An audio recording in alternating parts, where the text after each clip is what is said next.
तू सवाल तो पूछ, हक है तेरा, फर्ज है तेरा, किसी की खैरात, किसी का एहसान नहीं तुझ पर, मगर शर्त है अंदाज़े बयां हो बेखौफ, अंदाज़े बयां हो स्पष्ट, अंदाज़े बयां हो बेबाक।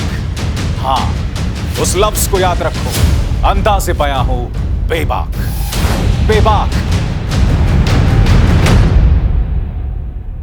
राहुल गांधी इंस्टाग्राम पर संवाद कर रहे थे और यहां पर उन्होंने कहा कि मैं झारखंड के साथ हूं, और वो वहां रुकते नहीं हैं, उसके बाद वो फोन कॉल भी करते हैं। सबसे पहले देखिए राहुल गांधी ने क्या कहा।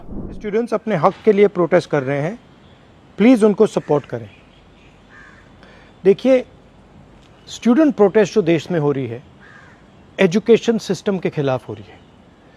मैंने साफ कहा है, देहरादून में कहा है, कोटा में कहा है और इलाहाबाद में जाकर कहने वाला हूं, हमारा एजुकेशन सिस्टम कोलैप्स्ड है, बहुत महंगा है और ऑप्रेसिव है। हर सरकार को स्टूडेंट्स की बात सुननी चाहिए और एजुकेशन सिस्टम को बदलने के लिए एक्शन लेना चाहिए, चाहे वो कांग्रेस की सरकार हो, नेशनल सरकार हो या झारखंड की सरकार हो। और राहुल गांधी वहां रुके नहीं दोस्तों, जैसे कि आप इस वीडियो को देख सकते हैं, यहां राहुल गांधी बाकायदा फोन कॉल करते हैं और जो आंदोलनकारी छात्र हैं उनसे बात करते हैं। एक छोटा सा वीडियो है, देखा जाए। वीडियो नहीं बना किसी को, कोई मीडिया को नहीं दे रहा।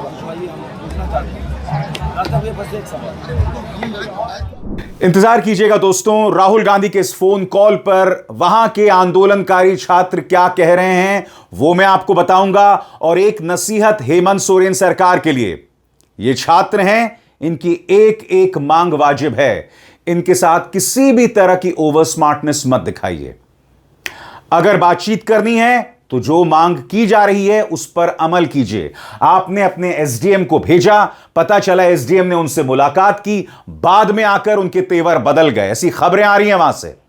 तो इस तरह की ओवर स्मार्टनेस मत दिखाइए, मैं उसकी चर्चा करूंगा। मगर सबसे पहले मोहन भागवत जेनजी के साथ एक डायलॉग करते हैं। उनके सामने एक लड़का बैठा होता है जो जेनजी से है और उनसे सवाल पूछता है कि हम आंदोलन करते हैं तो हमें एंटी नेशनल बताया जाता है। मोहन भागवत ने जो कहा है ना, भारतीय जनता पार्टी के जितने नेता हैं, चाहे धर्मेंद्र प्रधान हो, नितिन नबीन हो या कंगना रनावत, उनके लिए करारा तमाचा है। मैं चाहता हूं पहले आप सुनिए मोहन भागवत क्या कहते हैं जब उनसे कहा गया कि अगर हम आंदोलन करते हैं तो क्या हम एंटी नेशनल हैं। सुना जाए। इसमें जब आपने बोला कि प्रोटेस्ट पर्टिकुलर डायरेक्शन में करना चाहिए, पर्टिकुलर मैनर में करना चाहिए। अभी सर कई बार ऐसे भी लगता है कि प्रोटेस्ट पे हम निकल आए तो लोग हमें एंटी नेशनल बुला देंगे, लोग हमें बोलेंगे saying that this people are agents of some country and so. तो सर इसमें वो मैं कह रहा हूं ना, इसमें मैं कह रहा हूं हाँ, कि जेन जी अगर एजिटेशन कर रही है तो एंटी नेशनल तो है नहीं, अपने लोग हैं, अपनी नेक्स्ट जनरेशन है। जी सर, इस अपनेपन से डायलॉग का साथ मैंने बोला अपनापन चाहिए, संबंध चाहिए, वो हमारा संबंध है, उसका रिकॉग्निशन चाहिए, तब ये डायलॉग होता है। वहां की बात हमको समझ में आती है, हमारी बात वहां समझ में आती है, ये होता है, तो होना चाहिए। और जैन जी वगैरह ऐसी है, ऐसा मैं तो बिल्कुल नहीं मानता। आपके विदाउट इट कॉन्टेक्स्ट भी जब पूछा गया तब मैंने बताया, और आज भी मैंने आपके सामने बोला है कि मुझे लगता है कि ये जो नई पीढ़ी है जैन जी, जैन अल्फा, ये अभी जो हमारी एग्जिस्टिंग पीढ़ी है उससे ज्यादा ऑनेस्ट है। अरे वाह, बढ़िया है। और देशभक्ति और सेवा का ऑनेस्ट अपील उसमें चलता है। और मोहन भागवत वहां नहीं रुकते हैं दोस्तों, मोहन भागवत आगे ये भी कहते हैं कि भाई अगर जेनजी आंदोलन कर रहा है तो इसका मतलब नहीं कि वो आंदोलन हमारे खिलाफ है, यानी सरकार, यानी भाजपा के खिलाफ है। वो परेशान है इसलिए आंदोलन कर रहा है। तो बताइए शाह साहब, मोदी जी, जो लोग जेनजी को दहशतगर्द की बी टीम कह रहे थे, उन्हें उनकी ये बात समझ आ रही है? सुनिए क्या कहा मोहन भागवत ने। तो जेन जी ने आंदोलन नहीं करना चाहिए वगैरह ऐसा मैं करूंगा नहीं, लेकिन कैसे करना, क्या करना डेमोक्रेसी में, इसके तरीके भी बताए हैं। अब कॉन्स्टिट्यूशन हमको जिन्होंने दिया, डॉक्टर बाबा साहब आम्बेडकर का, अगर 2 स्पीचेस हमने पढ़ लिए तो ये कैसे करना क्या करना उसका उसमें इंडिकेशन है, वो देखना चाहिए। और हम लोगों को भी ऐसा देखना चाहिए कि अगर जैन जी चिल्ला रही है तो विरोध के लिए नहीं चिल्ला रही, कुछ तकलीफ है इसलिए चिल्ला रही, बिल्कुल उसको ठीक करना चाहिए। एजिटेशन जो होना है वो आपके खिलाफ या मेरे खिलाफ न होकर वो सिस्टम करेक्शन के लिए होना चाहिए, करेक्ट। तब सब ठीक रहेगा। मोहन भागवत ने ये जो बात कही है ना, वो इसलिए अहम हो जाती है क्योंकि याद कीजिएगा, धर्मेंद्र प्रधान ने एक नहीं कई चैनल्स को दिए गए इंटरव्यू में क्या कहा था, दहशतगर्द की बी टीम। इतनी नफरत इनके अंदर भरी हुई है। सुना जाए। एक कॉकरोच जनता पार्टी आई है, वो भी अपना प्रदर्शन कर रही है इसी मुद्दे को लेकर के, उस बारे में आप क्या कहेंगे? ये तो दहशतगर्दों का बी टीम है। जिन लोगों को प्रजातंत्र ने सरे से अस्वीकार किया, वो छद्म रूप में आके इस प्रकार की व्यवस्था के पीछे पड़े हैं। और फिर आपको याद होगा दोस्तों, नितिन नबीन, जी हां, उन्होंने क्या कहा था, ये वायरस है किस्म का। कॉकरोच जनता पार्टी से करोड़ों की तादाद में, लाखों की तादाद में जेन जी जुड़ा था, इसलिए वो इतना सफल आंदोलन था, इसलिए आपको झुकना पड़ा, इसलिए धर्मेंद्र प्रधान को रिजाइन करना पड़ा, इसलिए प्रधानमंत्री रोज अब इंस्टाग्राम पर रील बना रहे हैं। यह ताकत है जेन जी की। और अध्यक्ष महोदय उन्हें वायरस बता रहे थे। सुना जाए। ये लड़ाई सामान्य लड़ाई नहीं है। जिस प्रकार से इस देश में एक वायरस और कॉकरोच जैसी पार्टियां आ रही हैं, ये देश को खोखला करने वाले लोग हैं। इन वायरस और कॉकरोच वाले लोगों को निश्चित रूप से ध्यान रखने की जरूरत है। ये देश के टुकड़े करने वाले गैंग के लोग हैं। इन देश के टुकड़े करने वाले गैंग के लोगों को सबक सिखाने का काम भारतीय जनता पार्टी का कार्यकर्ता ही कर सकता है। मित्रों, अब ये जो दोनों बयान हैं, इसे जोड़कर देखिए जो बात मोहन भागवत ने कही है। इसलिए मैं कह रहा हूं, मोहन भागवत का एक एक शब्द भाजपा के लिए भारी है, अमित शाह के लिए भारी है, प्रधानमंत्री मोदी के लिए भारी है, और कंगना रनावत, इन्होंने तो चरित्र पर सवाल उठा दिए थे। अगर आप भूल गए हो तो मैं पढ़ के सुनाना चाहता हूं, मोहतरमा ने कितनी गंदी, घटिया और गलीज बात कही थी आपकी स्क्रीन पर। सबसे ज्यादा हैरान करने वाला रवैया उन युवा हिंदू महिलाओं का है जो खुद अपने पैरों पर खड़ी और करियर बनाने वाली महिलाओं जैसी जिंदगी जीना चाहती हैं, लेकिन उस आजादी को खुद कमाना नहीं चाहती। जो महिलाएं सच में अपने पैरों पर खड़ी होती हैं, वे अपने फैसले खुद लेती हैं, वे बगावती फैसला ले सकती हैं, खुलकर अपनी राय रखती हैं, करियर में अलग अलग रास्ते चुनती हैं और अपने फैसलों की जिम्मेदारी भी खुद उठाती हैं, क्योंकि वे अपने दम पर जी रही होती हैं। वे अपने माता पिता या परिवार के पैसों से यह सब नहीं करती। लेकिन अब तथाकथित वेस्टर्नाइज भारतीय महिलाओं की एक नई पीढ़ी सामने आई है। मैं इन्हें जेनरेशन गटर कहती हूं। यानी कि जंतर मंतर प्रोटेस्ट जो कर रही थी, इन्हें मोहतरमा ने जेनरेशन गटर कहा, उसके बाद ड्रगी कहा, अल्कोहलिक कहा और न जाने क्या क्या कहा। यह बात अलग है कि मोहतरमा खुद ड्रग्स लिया करती थी, मंच पर खड़े होकर कहती थी कि हम मनाली जाकर शराब पिएंगे। कुछ ही दिन पहले की बात है, बहुत पहले की बात नहीं है। इसलिए मोहन भागवत ने जो बात कही है वो एक करारा तमाचा, और बात वहां नहीं रुकती दोस्तों।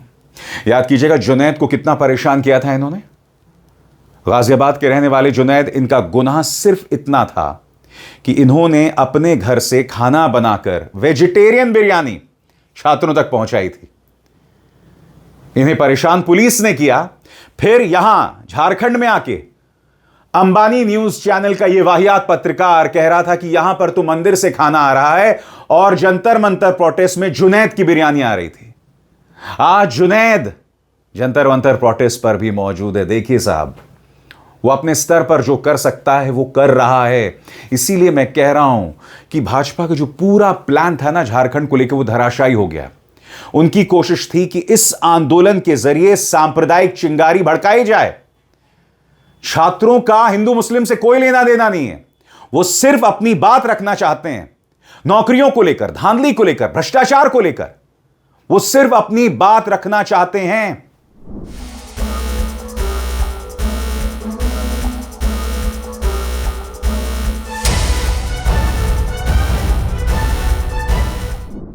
असल मुद्दा यह है कि दुनिया के सबसे ताकतवर शख्स, सबसे ताकतवर देश के राष्ट्रपति डोनाल्ड ट्रंप को यह कहना पड़ रहा है कि हमारे यहां हथियारों की कमी नहीं है।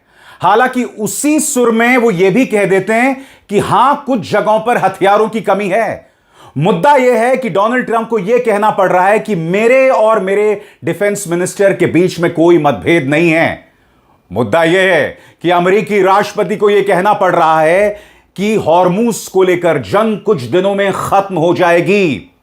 मगर ईरान, जिसका शायद ज्यादा नुकसान हुआ हो, वो साफ तौर पर कह रहा है कि अगर आपकी ये ब्लैकमेल वाली राजनीति चलती रहेगी तो इस बातचीत का कोई फायदा नहीं है। आपको समझना पड़ेगा दोस्तों, इस वक्त अमेरिकी राष्ट्रपति डोनाल्ड ट्रंप किस मानसिक स्थिति, किस मेंटल कंडीशन से गुजर रहे हैं।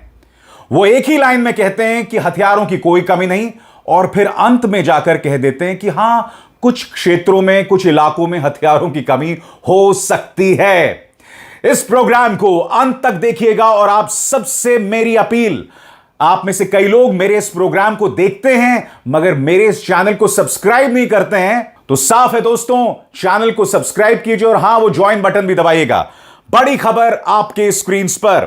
Trump says Iran war will and pretty soon, Hormuz deal looms. आसान लफ्जों में वो कह रहे हैं कि ईरान के साथ युद्ध खत्म हो जाएगा, मगर हॉर्मूज को लेकर पेचीदगियां लगातार बनी हुई हैं। व्हाइट हाउस में पत्रकारों से बातचीत करते हुए उन्होंने क्या कहा, उसके एक एक अल्फाज पर गौर कीजिएगा आपकी स्क्रीन पर। व्हाइट हाउस के ओवल ऑफिस में गुरुवार को पत्रकारों से बात करते हुए ट्रंप ने कहा, मुझे लगता है कि यह सब जल्द खत्म हो जाएगा। यह सब यानी ईरान वॉर, मुझे नहीं लगता कि वे इससे ज्यादा समय तक चल पाएंगे। इससे से उनका मतलब ईरान है। उन्होंने यह भी माना कि अमेरिकी सेना को कुछ हथियारों की सप्लाई में दिक्कतों का सामना करना पड़ रहा है। जब उनसे हथियारों के स्टॉक के बारे में पूछा गया तो ट्रंप ने स्वीकार किया कि कुछ तरह के हथियारों की स्टॉक सीमित है।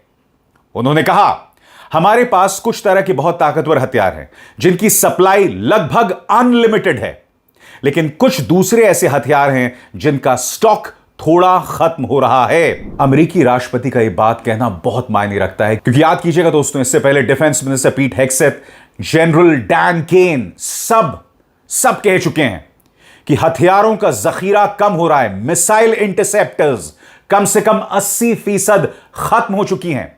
ऊपर से डोनाल्ड ट्रंप का यह बयान, आगे ट्रंप का यह बयान एक ऐसे समय आया है जब रिपोर्ट्स में कहा गया है कि पिछले 5 महीनों की सैन्य कार्रवाई के बाद अमेरिका अपने कई एडवांस हथियारों का बड़ा हिस्सा इस्तेमाल कर चुका है।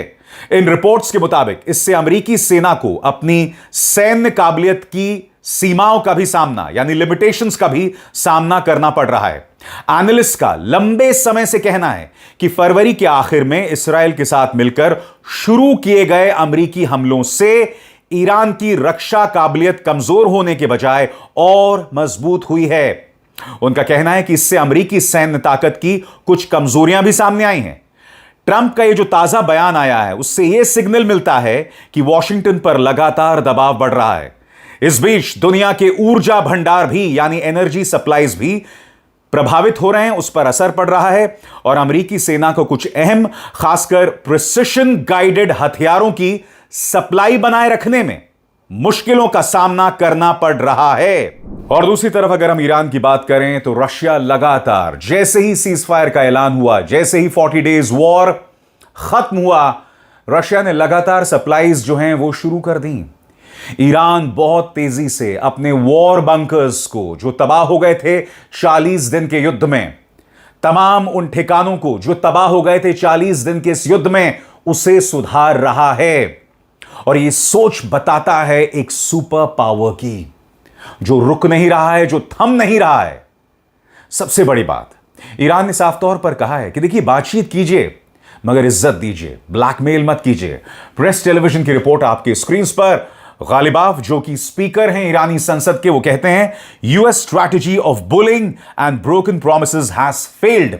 यानी कि अमेरिका जिस तरह से वादे करता है फिर निभाता नहीं है, इसके अलावा ब्लैकमेल करता है, ये पूरी पॉलिसी बुरी तरह से फेल हो गई है। गौर फरमाइए गालिबाफ क्या कह रहे हैं ऑन योर स्क्रीन्स। ईरानी संसद के स्पीकर मोहम्मद बाकर गालिबाफ ने अमेरिका की हालिया चालों को सिर्फ ड्रामा डिप्लोमेसी कहा। उन्होंने कहा कि धमकियां, वादा खिलाफी और झूठी खबरों के सहारे दबाव बनाने की अमेरिका की स्ट्रैटेजी फेल हो चुकी है और ईरान अब इस तरह के ड्रामे का हिस्सा नहीं बनेगा। गुरुवार शाम एक्स पर पोस्ट करते हुए गालिबाफ ने कहा, पहले बड़े हमले की धमकी देना और फिर अचानक बातचीत की बात करना अमेरिका का बार बार दोहराया गया यह तरीका बन चुका है। उन्होंने लिखा, पहले कहते हैं बहुत बड़ा हमला होने वाला है, फिर कहते हैं रहने दो, अब बातचीत करते हैं। यही ड्रामा डिप्लोमेसी बार बार चल रही है। गालिबाफ ने कहा, धमकी देना, किए गए वादे पूरे ना करना और फेक न्यूज के जरिए दबाव बनाना पूरी तरह एक नाकाम रणनीति यानी नाकाम स्ट्रैटेजी है। उन्होंने कहा कि दूसरी तरफ को जमीन की हकीकत स्वीकार करनी चाहिए, यानी कि अमेरिका और इस्राएल को जमीन की हकीकत को कबूल करनी चाहिए और पहले किए गए सीज फायर के वादों को पूरा करना चाहिए, ना कि बार बार धमकी और यू टर्न का खेल खेलना चाहिए। वो कहते हैं, धमकी, वादा खिलाफी, फेक न्यूज के सहारे दबाव बनाना फेल्ड रणनीति है। और जहां तक हॉर्मूज की बात है, असली खेला वहीं हो रहा है दोस्तों। ईरान ने साफ तौर पर कह दिया, ईरान ने कहा है कि हॉर्मूज को लेकर कुछ वादे हैं जो अमेरिका ने किया था, जो मेमोरेंडम ऑफ अंडरस्टैंडिंग का हिस्सा है। ओमान के साथ बातचीत चल रही है, मगर ईरान बहुत ज्यादा ऑप्टिमिस्टिक नहीं है, क्योंकि जो वादे मेमोरेंडम ऑफ अंडरस्टैंडिंग में किए गए थे, ईरान चाहता है कि उससे पूरा किया जाए। ऑन योर स्क्रीन CNN की खबर, Iran says Hormuz deal close but US must meet commitments before strait opens. आसान लफ्जों में, अमेरिका वादा खिलाफी नहीं कर सकता, जो गालिबाफ भी कह रहे हैं। गौर फरमाइए CNN की खबर कहती क्या है। तेहरान का कहना है कि अगर जहाजों को हॉर्मूज स्ट्रेट से बिना रुकावट गुजरना है तो अमेरिका को पहले कुछ गारंटी देनी पड़ेगी। सरकारी समाचार एजेंसी IRNA को दिए गए इंटरव्यू में ईरान के उप विदेश मंत्री यानी कि deputy foreign minister Kazem Gharibabadi ने ईरान की मांगे बताते हुए कहा कि अमेरिका को उन कदमों को वापस लेना होगा जिन्हें ईरान पहले हुए समझौतों का वायलेशन यानी उल्लंघन मानता है। और ऐसे में ईरान ने 3 शर्तें रखी हैं, और वो 3 शर्तें क्या हैं आपके स्क्रीन पर। नंबर 1, ईरानी बंदरगाहों पर लगी अमेरिकी नौसैनिक नाकेबंदी खत्म की जाए। नंबर 2, सीज फायर टूटने के बाद ईरान पर दोबारा लगाए गए सैंक्शंस, खासकर ऑयल सेक्टर पर लगे सैंक्शंस हटाए जाएं और ईरान की फ्रीज की गई संपत्तियों यानी प्रॉपर्टी को फिर से उस पर बातचीत शुरू हो या उसे रिलीज किया जाए। जून में अमेरिका के साथ हुए समझौते के तहत लेबनान में स्टेबिलिटी बनाए रखने की जिम्मेदारी अमेरिका पूरा नहीं कर पाया है, इस मुद्दे को भी सुलझाया जाए। इसके अलावा दोस्तों, गरीबाबादी से एक बहुत अहम सवाल पूछा गया, और वो सवाल क्या था? जब उनसे पूछा गया कि क्या ईरान जून वाले समझौते के आर्टिकल 5 को लागू कर रहा है, जिसमें 60 दिनों तक कमर्शियल जहाजों की सुरक्षित यानी सिक्योर आवाजाही तय करने की बात थी, तो गरीबाबादी ने जवाब दिया, नहीं। वो आगे कहते हैं, आर्टिकल 5 सिर्फ कुछ बुनियादी प्रिंसिपल्स तय करता था, यह कोई अंतिम ऑपरेशनल प्लान नहीं था, कोई आखिरी ऑपरेशनल प्लान नहीं था। उन्होंने कहा कि ईरान ओमान के बीच नया समझौता पूरी तरह नया मॉडल है, जो मौजूदा हालात को ध्यान में रखकर बनाया गया है। यह जो पहले का सिस्टम था, व्यवस्था था, उसे हम विस्तार नहीं कर रहे हैं, उसे हम बढ़ा नहीं रहे हैं। गरीबाबादी के मुताबिक इसका मतलब यह होगा कि हॉर्मूज से गुजरने वाले जहाजों का रूट बदलेगा। कमर्शियल जहाजों का बड़ा हिस्सा ईरान के समुद्री इलाके से गुजरेगा, जबकि बाकी ओमान के समुद्री रास्ते से गुजरेगा।